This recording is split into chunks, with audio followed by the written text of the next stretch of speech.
বিজ্ঞ আদালতের রায়ে আমি সন্তুষ্ট। আমি সুস্থ বিচার প্রত্যাশী, সর্বোচ্চ শাস্তি চাই আমি এই আলবি জাহের আলবি এবং আসামি করে। আমরা বিজ্ঞ আদালতে যে সাবমিশন বিজ্ঞ বিবি সহ বাদীপক্ষে আমরা সাবমিশন রেখেছি যে এটা খুবই সেন্সিটিভ একটা ম্যাটার।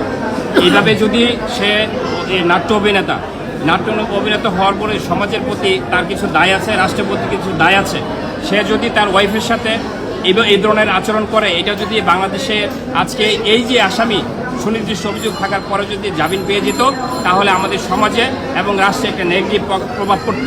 বিজ্ঞ আদালত এবং আমরা সংশ্লিষ্ট যারা আছে সকলের প্রতি সন্তুষ্ট চিত্তে আমরা খুবই কৃতজ্ঞ। আজকে আমরা আপাতত দৃষ্টিতে ন্যায় বিচার পেয়েছি ভিকটিম এবং ডিসিজের বাবা। আমরা আশা করব এই মামলায় আজকের যে আসামি আলবির সর্বোচ্চ শাস্তি এবং জেলে রেখে এই শাস্তি যাতে নিশ্চিত করা হয়। ধন্যবাদ আপনাদের সবাইকে।